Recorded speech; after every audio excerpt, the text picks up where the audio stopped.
আমাদের যা পরিস্থিতি তাতে আমরা মানে দিদিকে আর সাপোর্ট একদমই আর করা যাচ্ছে না। সম্পূর্ণভাবে এখন নতুন সরকারকে আনতে হবে যাতে দেশের উন্নতি হয়। এখন তো মানে পুলিশের থেকে মনে হচ্ছে সিভিক ভলেন্টিয়ার ইয়েটা সব থেকে বেশি মানে তাদের পরিস্থিতি মানে তার কাছে পারমিশন নিয়ে তাকে আমাকে থানাতে ঢুকতে হবে কি এইটা কীরকম? যেই যায় লঙ্কায় সেই হয় রাগ। যা কিছু প্রতিশ্রুতি দেয় সেটা তো সব 100-এর মধ্যে কেন 20% প্রতিশ্রুতি পালন করে। সারা ভারতবর্ষে অন্য এক জায়গায় চাকরি দিতে পেরেছে কি? বুঝতে পারছি। পারেনি তো, তাহলে এসব মিথ্যে কথা বলছে কেন এসব?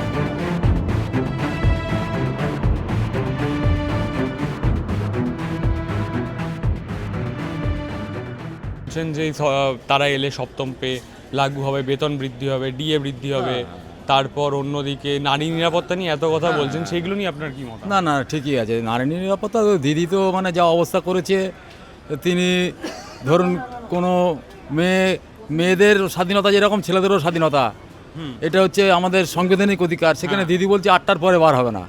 এইসব জিনিস তো সহ্য করা যায় না।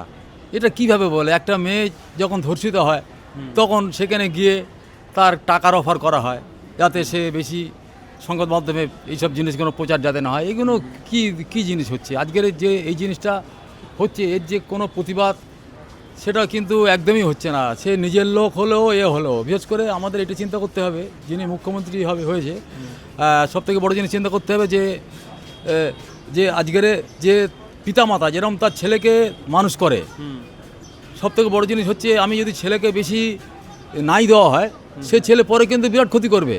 প্রথমে তো বাবা মার ক্ষতি করবে এবং সমাজের ক্ষতি করবে। তা আমাদের পশ্চিমবঙ্গ সরকার কিন্তু সেই জিনিসটা ঠিক বুঝতে পারছে না, যে আজকের এই করে করে নিজের দলের লোককে যতই অন্যায় করুক তাকে চাপা দেওয়া হচ্ছে। এটা খুব খারাপ জিনিস। এই জিনিসটা কেন হবে? আমি চাই এরকম প্রধানমন্ত্রী হোক, এইরকম মুখ্যমন্ত্রী হোক, যে জিনিসটা পুরো বুঝবে।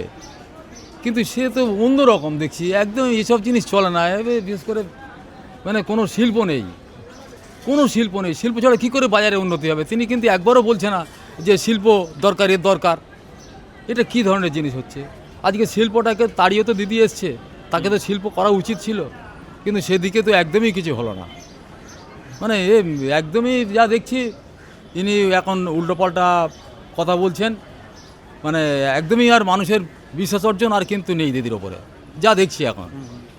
আপনি যে বলছিলেন যে শিল্প, তিনি কোথাও ওই শিল্পে যে সরিয়ে তিনি এসছেন, এবং অবশ্যই সেখানে সুপ্রিম কোর্টের অর্ডার ছিল যা ছিল, কিন্তু তাকে পরিপূরক শিল্প দিতে হতো। সেখানে বিজেপি যে বলছে বছরে 1 কোটি চাকরি, কিন্তু আমরা একইভাবে আবার কিছুদিন আগে বিহার ইলেকশন হলো, সেখানেও বলেছিল এরকম হবে, কিন্তু ইতিমধ্যে লাস্ট কয়েক মাসে বা এর আগেও তো সেখানে বিজেপি সরকার ছিল, সেখানে কিন্তু খুব যে মানে ভালো কাজ হয়েছে সেখানে সেটাও বলা যায় না। তাছাড়া পরিযায়ী শ্রমিক সেখানে প্রচুর বেড়েছে, বিহারে সব থেকে বেশি পরিযায়ী শ্রমিক। তো এইগুলো নিয়ে কি বক্তব্য? বিশেষ করে অনেক কিছু জিনিস আছে যেগুলো পার্টির স্বার্থে অনেক কিছু জিনিস বলতে হয়, কিন্তু সব জিনিস তো আর ঠিক করা যায় না। আগে দেখতে হবে আমাদের যে দেশের অবস্থাটা কী, সেদিক থেকে তো আজকের দেশটাকে তো অনেকটা উন্নতির পথে কিন্তু গিয়েছে আমাদের। সে যাই বলুক, আমরা তো একটা কোন দিক থেকে উন্নতি? এই সব দিক থেকেই, মানে বিশেষ করে আমাদের পশ্চিমবঙ্গ কিন্তু অবনতির পথে চলে গেছে। বিশেষ করে ধরুন পাকিস্তানের সঙ্গে সামান্য যে এই যুদ্ধটা হয়েছে, এই যুদ্ধতে আমাদের কিন্তু কোনো বুঝতে দেয়নি যে আজকের যেভাবে মোদি ভাই যে এতটা 4 সাইডে যেভাবে তিনি যে S-44 যে এই জিনিসগুলো এনে যে এটা করেছে, এটার জন্য কিন্তু ওনাকে অনেক ধন্যবাদ। আজকের এইসব জিনিসগুলো তাহলে কিন্তু আজকের বিশেষ করে এমনই অবস্থা, বিশেষ করে ছোট ছোট যে দেশগুলো আছে, আজকের বড় দেশ তাকে গিলে খেতে যায়। আজকের আমাদের তো এই জিনিসগুলো তো করা অবশ্যই উচিত। সেই জন্য এইদিকে মোদি ভাই কিন্তু অনেকটা উন্নতির পথে গেছে, যার ফলে আমাদের প্রত্যেকটা দেশ কিন্তু মানে প্রধানমন্ত্রীকে তাকে সমীহ করছে আজকের। আচ্ছা, এটা সব থেকে বড় জিনিস, এটা আমাদের বড় পাওনা। কেরলের যেরকম ইলেকশনে 5 বছর পর পর চেঞ্জ করা হয়, তাহলে সেরকম যদি সিস্টেমটা হয় তাহলে উন্নতি অনেকটাই এগোবে, উন্নতি এগোবে। নাহলে একটা মানুষ যদি একটা জিনিস যদি বছর পর বছর যেভাবেই চলুন, সে আমি কোনো পলিটিক্যাল এগেনস্টে যাবো না, জিনিসটা ঠিক সেরকমভাবে কাজে হয় না। আচ্ছা, যদি 5 বছর পর পর যদি জিনিসটাকে চেঞ্জ করা হয়, একটা বাড়ি তুমি তৈরি করেছো, এই বাড়িটা তোমার কিছুদিন পর হয়তো তোমাকে আবার ইয়ে হয়ে গেলো নোনা ধুলোবাই করতে প্লাস্টার করতে হয়, আবার নিজে কিন্তু তাকে বাড়িটাকে সৌন্দর্য বাড়াতে হবে। করার জন্য। তোর সেই হিসাবটা সেই জায়গায় যদি মেনে না হয় তাহলে সেইভাবে চলাটা সব থেকে ভালো। আচ্ছা আচ্ছা, বুঝতে পারছি। কিন্তু ইতিমধ্যে রাজ্যে আপনারা 15 বছর দেখেছেন, তার আগে আপনি 34 বছরে, সেই সময়ও আপনি দেখেছেন, ভালো মতোই দেখেছেন। আর সেন্ট্রালে এখন বিজেপিকে দেখছেন। এই যে যে কাজগুলো বিভিন্ন পার্টি, সেইগুলো দেখে আপনার এখন কি মনে হয়? শোনো, আমি ভাই একটা কথা বলি, বর্তমানে আমার বয়স 63, হ্যাঁ, ঠিক আছে? তো যখন মানে 34 বছরের আগে যখন গভর্নমেন্ট ছিল তখন আমরা ছোট ছিলাম ছোট ঠিকই, ছিলেন, হ্যাঁ। কিন্তু তখনকার দিনে অ্যাডমিনিস্ট্রেশন ডিপার্টমেন্ট আর এখনকার দিনে অ্যাডমিনিস্ট্রেটিভ ডিপার্টমেন্ট সম্পূর্ণ আলাদা, আচ্ছা, ঠিক আছে? তখন একটা ক্রাইম বা কোনো কিছু করতে গেলে পুলিশ ডিপার্টমেন্ট কী করতো, তাদেরকে একটা ভালো করে বোঝাতো, আর না হলে তার কড়া পানিশমেন্ট করে দিত। আচ্ছা, কিন্তু এখনকার দিনে সেরকম ইয়ে নেই। এখন জেএল মালবিক হচ্ছে সব থেকে দুর্দশার মধ্যে রয়েছে, যেহেতু এখন আগেকার দিনে পুলিশ ডিপার্টমেন্ট ঠিক কুইক অ্যাকশান নিত, ঠিক আছে? আমি একটা ছোটো বলে তখন আমি ক্লাস 3-4-এ পড়ি, তখন বৃত্তি হচ্ছে 1971-এর ইয়েতে, তখন তো টিভি ছিল না, হ্যাঁ হ্যাঁ, তো তখন ওই মারফি রেডিও ফেডিও তখন নাম করা ছিল, তখন হ্যাঁ, বিভূতি বাড়িতে জ্বালিয়ে মানে রাত্রি 10টা হ্যাঁ, অব্দি ওই ham রেডিওগুলো, হ্যাঁ, হ্যাঁ, হ্যাঁ, বড় বড় রেডিওগুলো হ্যাঁ, গান হ্যাঁ, শুনতো। তো সেটা নিয়ে আমাদের বাবা তো সকালবেলা, বাবা এক্সপায়ার্ড হয়ে গেছে 96-এ, তো তখন ওরকম জানানোর সাথে আমরা ভাড়া বাড়িতে থাকতাম, বেলেঘাটা থাকতাম, ইস্ট ক্যালকাটা। আচ্ছা আচ্ছা, তখন থানা বেলেঘাটা থানা এবং নন্দীগ্রাম মানে কি ইস্ট ক্যালকাটা ডিসি একই বাড়িতে ছিল, বাড়িটার নাম ছিল সিন্ধি বাড়ি। আচ্ছা এখন বাড়িটা গেছে নন্দী হাউসে, আচ্ছা, কিন্তু তখন ওই তখন যখন শুনছে না, তখন বেলেঘাটা থানার ওসিকে একদিন দিকে বাবা তখন ছিল ঘোষ দস্তারা, খুব কড়া ছিল। আচ্ছা, তো তখন কি একদিন বলার পরে একদিন এসে একটা ঠেট ইয়ে করে দিয়ে গেল, যে এর পরের দিন যেন রাতে বিয়ের পরে যদি আমি যদি ইয়ে শুনতে পাই যে বা কোনো রকম আমার কাছে কমপ্লেন আছে, তাহলে কিন্তু অবস্থা খুব খারাপ হবে। তারপর থেকে ওরা বাড়িতে যে ঘরের মধ্যে আমরা ভাড়া ছিল, ওরা ভাড়া ছিল, যে যেরকম সাউন্ডটা করে যা চালাতো, বাইরে থেকে মনে করবে না কেউ কেউ রয়েছে। তো এই হচ্ছে পরিস্থিতি। আচ্ছা, মানে ওই রেডিওতে জোরে আওয়াজ চালিয়েছে বলেই? হ্যাঁ, রেডিওটা জোড়া হচ্ছে, মানে আমার তো তখন তো মানে কি সবাই তো উঠতি বয়স, তখন তো পড়াশোনার ব্যাপারগুলি থাকে, একটা স্বাভাবিক করা কমন সেন্স দেখো, তখন আমরা বৃত্তি দিয়েছিলাম। হ্যাঁ, তো তখন সেই সমস্ত যে বৃত্তি হতো, হ্যাঁ, হ্যাঁ হ্যাঁ হ্যাঁ, আমি বৃত্তি দিলাম 1971-এ। আচ্ছা, তো ঘটনা হচ্ছে সেই সমস্ত ব্যাপারগুলো, আর এখনকার দিনে সমস্যাটা অনেক বেশি। তোমাকে একটা ছোট্ট কথা বলছি, তুমি তোমাকে বয়স অনেক ছোটো, তুমি ধরো আজকে তুমি তোমার একটা ইয়ে হলো, তুমি থানাতে গেলে, তোমাকে থানাতে গিয়ে ওখানে কী করলো, চুপচাপ ইয়ে করে বসে দাঁড়ান, দেরি আছে বা হ্যান ত্যান। এখন তো মানে পুলিশের থেকে মনে হচ্ছে সিভিক ভলেন্টিয়ার ইয়েটা সব থেকে বেশি মানে তাদের পরিস্থিতি, মানে তার কাছে পারমিশন নিয়ে তাকে আমাকে থানাতে ঢুকতে হবে, কি এইটা কীরকম ব্যাপার? তাহলে কি যে থানার আইসি বা ওসিরা যারা থাকে তারা কি সিভিক ভলেন্টিয়ারের আন্ডারে কাজ করে? এটা হতে পারে কখনো? এটা তো হতে পারে না, না? তো ব্যাপারগুলি সেই জায়গায় দাঁড়িয়েছে। সেই জন্যই বলছি একটা কথা, 5 বছর পর পর অত্যন্ত প্রত্যেকটা স্টেট, শুধু ওয়েস্ট বেঙ্গল না, প্রত্যেকটা স্টেটে চেঞ্জ করে দেওয়া সব থেকে বেস্ট, যাতে উন্নতির পরিকাঠামোটা যাতে ভালোভাবে চলে। আপনি যেরকম এরকম সিভিক ভলেন্টিয়ারের কথা বলছেন, সিভিক ভলেন্টিয়ার তো আমরা এই আমলে দেখেছি, আর এর আগের যে আমলে সেই সময় আমরা একেবারেই ছোট ছিলাম যদিও, কিন্তু এখন আমরা এসে বলছে যে তারা অ্যাডমিনিস্ট্রেটিভ যে বা প্রশাসনকে ঠিক করবে, আবার বিজেপি বলছে নারী নিরাপত্তা দেবে, বিশেষ দুর্গা স্কোয়াড তৈরি করবে মেয়েদের সুরক্ষার জন্য। এইগুলো নিয়ে আপনাদের কী বক্তব্য? ব্যাপারটা হচ্ছে, যে রাজনৈতিক যে পার্টি হোক না, রাজনৈতিক দল, তাদের সবসময় তাদের আন্ডারে পুলিশ ডিপার্টমেন্টটা থাকে, হোম ডিপার্টমেন্টটা সবসময় থাকে, এবং ওদের কথা মতো যদি না চলে তার পরিস্থিতিও খারাপ হয়। এবং এরকম কজন পুলিশ অফিসার আছে, এই সে দিল্লির IPS অফিসার কিরণ বেদি, যে ইন্দিরা গান্ধী ইয়েকে ফাইন করে দিয়েছিল এবং ইন্দিরা গান্ধী বাড়ি থেকে ডেকে নিয়ে তাকে ডিনার করেছিল, কিরণ বেদি কথাটা নিশ্চয়ই শুনেছো, well and good IPS officer. তো সেরকম কতই না আছে, বুকে স্ট্যামিনা থাকা দরকার। স্ট্যামিনা আশা বলছেন একটু কমই আছে তাহলে? সে এখন আশা, দেখো, এও যে বর্তমান রুলিং গভর্নমেন্ট সেও যে একেবারে খারাপ সেটা আমি বলবো না, কিন্তু সে কিছুটা নিজের ভুল এবং কিছুটা ট্যাপের মধ্যে পড়ে এই অবস্থা। সে তো এখন বাড়িতে বসে আমি এই সমস্ত সামলাতে পারবো না, এবং বাইরের লোক কী করছে তাও তো সম্পূর্ণ সম্ভব না। আজকে দিল্লির ইয়েতে প্রায় আমাদের প্রাইম মিনিস্টার আছে নরেন্দ্র মোদী কি সম্ভব যে সারা ইয়েতে যে সমস্ত ব্যাপারগুলো সেগুলোকে ট্যাকেল করা বা দেখা? সবসময় সম্ভব হয়ে ওঠে না, এবং সেই থেকে বর্তমান সিএমেরও সেম পজিশন। দেখুন, প্রথম কথা হচ্ছে যেই যায় লঙ্কায় সেই হয় রাবণ। সবাই বলে বলে আমি ওই দেবো, ও বলে ওই দেবো। CPM যখন রাজ করেছে তখনও কত কি করেছে সেগুলো সবাই অনেকে যারা পার্টি করে জানে। হ্যাঁ, তৃণমূল এলো 15 বছরে কত কি করেছে সেটাও সবাই জানে। এরপরে বিজেপি যখন আসবে তখনও ওরাও কি করবে, সেই একই পরিস্থিতি। আমরা নর্মাল লোকের মতনই থাকতে হবে, কাজ করে খেতে হবে, দিন আনি দিন খেতে হবে। অতএব এই নিয়ে যে যা হবে ওই দেখতে হবে, চলতে হবে, ওই মানে নিয়ে চলতে হবে একইভাবে। এরকম শুরু হওয়া কিছু নেই সেরকম। শুরু হওয়া কিছু নেই, যে সবাই যখন আসে গদিতে বসবার জন্য সব কিছুই বলে, আশা সবাই দিয়েছে। হ্যাঁ, সিপিএম দিয়েছে, তৃণমূলও দিয়েছে, এখন বিজেপি আসবে সেও দেবে বলছে। কিন্তু কে কতটা দিচ্ছে সেটা সবাই ভালো করে বুঝবে। আপনাদের মনে হয় 27-28 বছর বয়স, আপনারাও দেখছেন। 23 বছর হ্যাঁ, বয়স। 23 বছর হ্যাঁ। বয়স, সেটা আপনারাও দেখছেন। আমাদের 55 বছর 56 বছর বয়স হয়ে গেল, আমরাও দেখে এসেছি সিপিএম আমলে, তারপরে ওই কংগ্রেসের আমলে দেখে এসেছি, সবই দেখে এসেছি। ওই একইভাবে ওই রকম সবাই শুরু হওয়া বলেছে যে এই দেবো সেই দেবো, অমুক করবো তমুক করবো, হ্যান করবো, কিন্তু সবই একই লেভেলে।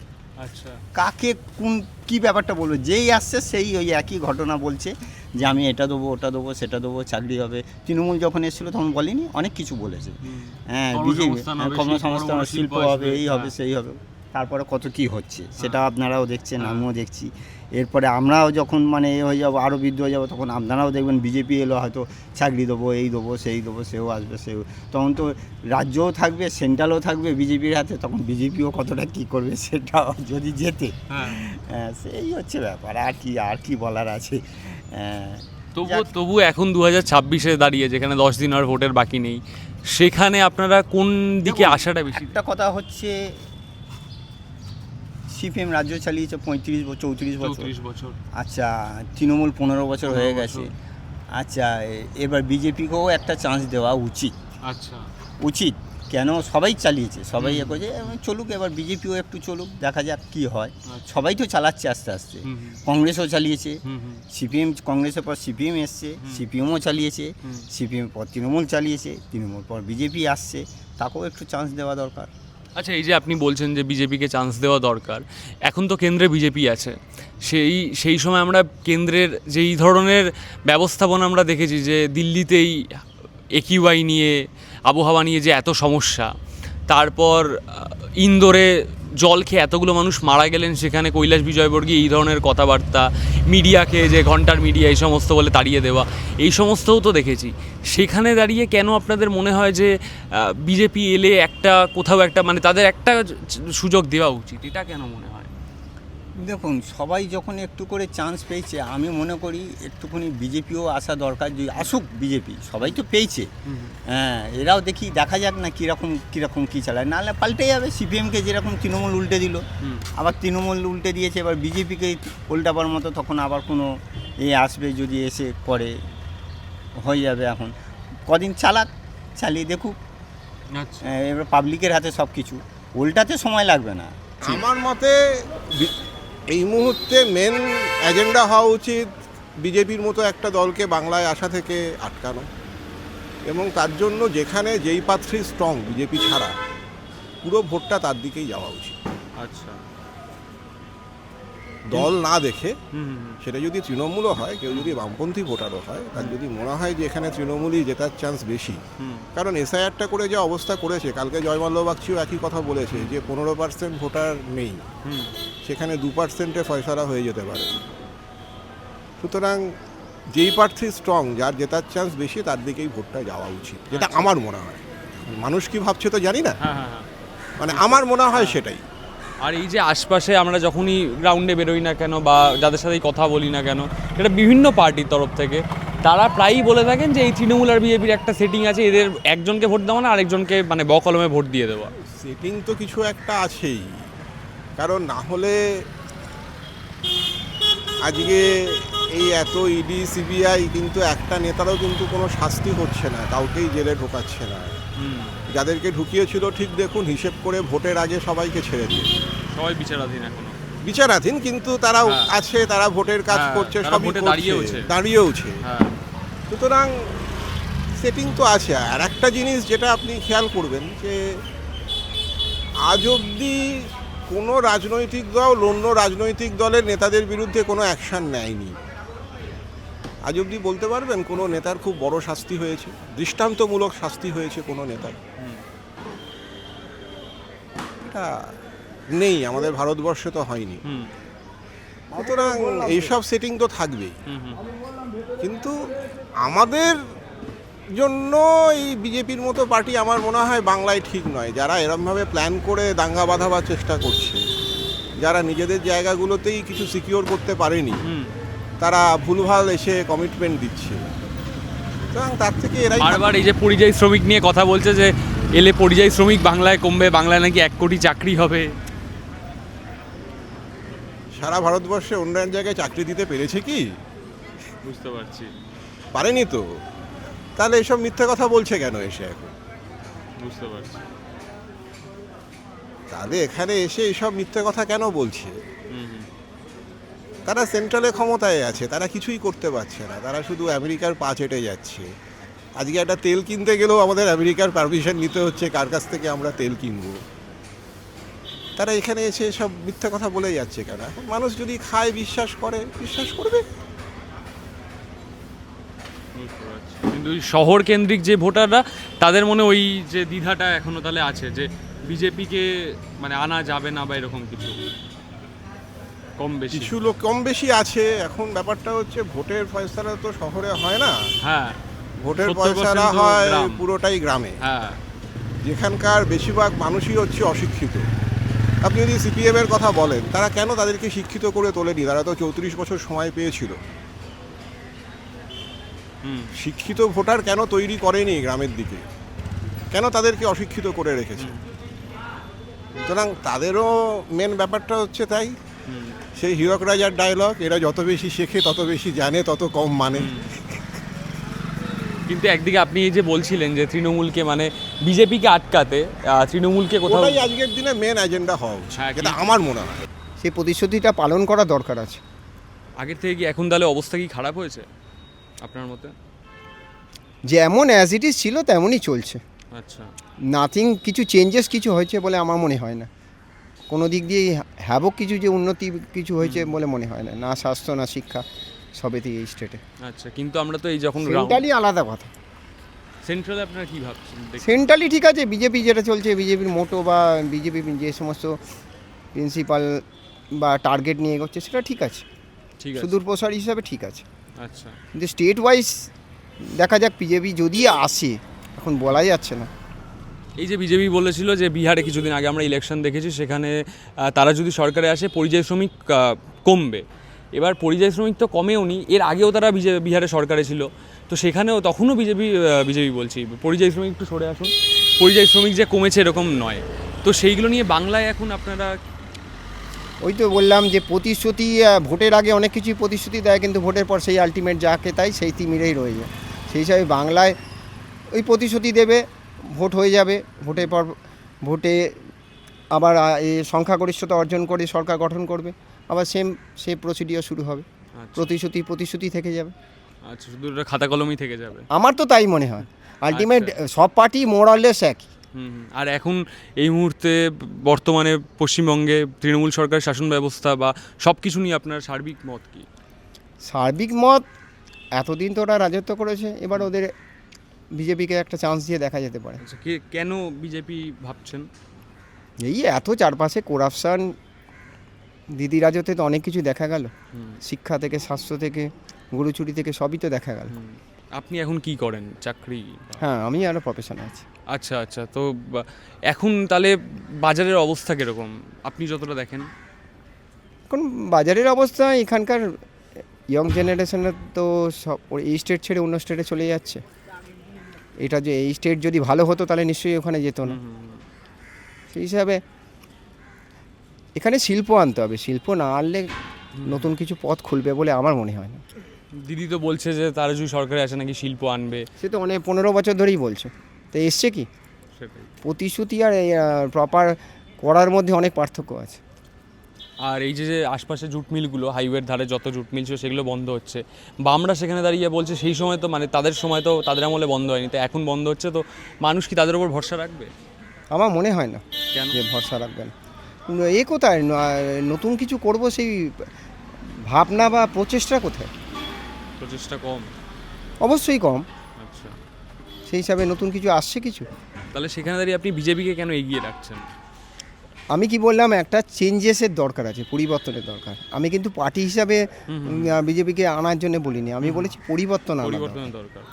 দেখুন, এই যে যাদের সাথে কথা বলছি তাদের মধ্যে অনেকেই বলছেন, বিভিন্ন মত তারা দিচ্ছেন, তাদের বিভিন্ন রাজনৈতিক মতাদর্শ অবশ্যই আছে, কিন্তু তারা যখন বলছেন যে তৃণমূলকে সরানো দরকার, সেটা তৃণমূলে আমরা বারবার, আপনারা দেখেছেন যে আমাদের চ্যানেল থেকে আমরা যখন গ্রাউন্ড রিপোর্টে বেরিয়েছি দেখেছি আমরা যে স্কুলগুলোর কি খারাপ অবস্থা। কোনো স্কুলে মদের বোতল পড়ে গাঁজার ঠেক হয়, সেটা রাত্রিবেলা গাঁজা মদের ঠেক হয়, নেশা করার ঠেক হয়, কোনো স্কুলে কন্ডম পড়ে।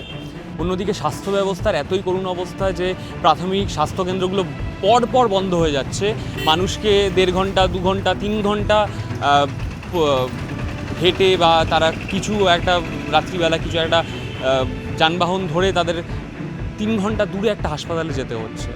এইগুলো তো আমরা সত্যিকারের দেখেছি, কিন্তু যখন পরিবর্তনের কথাটা উঠছে, যখন কেউ বলছেন কেন্দ্র সরকারের কথা, কেউ বলছেন তাদের কথা, তখন তো আমরা এটাও তো আবার না করতে পারি না যে আমরা যখন দেখেছি যে দিল্লিতে যে এয়ার পলিউশন, সেটা নিয়ে রেখা গুপ্তা এত কথা বলেছিলেন, সেইগুলো নিয়ে তো সেরকম কোনো কাজ হয়নি। আজও দিল্লিতে যে AQI সেটা মানে ভাবা যায় না। কলকাতাতেও যে খুব পিছিয়ে আছে সেটাও নয়।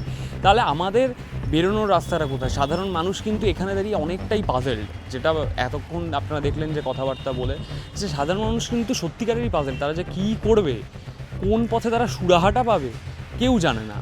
আমরা ইন্দোরে জলের অবস্থা দেখেছি, পানীয় জলের খেয়ে এতজন মারা গেছেন, সেখানে কৈলাস বিজয়বর্গীর মতো নেতারা যেই সমস্ত কথা বলেছেন এই ঘটনা ঘটার পরে, তারা যেইভাবে বার্তালাপ করেছেন মিডিয়ার সাথে, সেটাকেও যে খুব আনন্দের সাথে আমন্ত্রণ করা যায় সেটাও তো নয়। আবার অন্যদিকে আমরা ইউপিতে বিভিন্ন পথ দুর্ঘটনা দেখেছি, আমরা হিমাচলেও পথ দুর্ঘটনা দেখেছি, সেখানে পুলিশ বা ট্রাফিক ব্যবস্থার কীরকম হাল, বা বলবো না সব জায়গায় খারাপ, কিন্তু সব জায়গায় যে খুব ভালো এবং সেটাও তো বলা যায় না। এবং সেখানে দাঁড়িয়ে বাংলায় যে আমরা পরিবর্তনটা চাইছি, পরিবর্তন অবশ্যই দরকার। এই সরকার যেইভাবে মানুষের সাথে প্রহসন চালাচ্ছে, সেখানে দাঁড়িয়ে পরিবর্তন 100% দরকার। কিন্তু পরিবর্তনের যে রাস্তাটা, সেটাও বা কতটা মসৃণ, বা যেই রাস্তার দিকে আমরা এগোচ্ছি সেই রাস্তাটা কতটা এর আগে অতীতে আলোকিত ছিল, সেটাও তো বলা যায় না। তাই জন্য সবাই পাজেলড, সবাই এখন ভাবছে যে কী করা উচিত, কোন দিক দিয়ে হাঁটলে, কোন রাস্তায় হাঁটলে, কোন পথ ধরে হাঁটলে, রাস্তায় ডান দিকের ফুট দিয়ে হাঁটবে না তারা রাস্তায় বাঁ দিকের ফুট দিয়ে হাঁটবে, এবং কোন ফুট দিয়ে হাঁটলে তাদের ভালো হবে সেটাও কিন্তু তারা জানে না। অবস্থা এরকমই চলছে, এরকমই।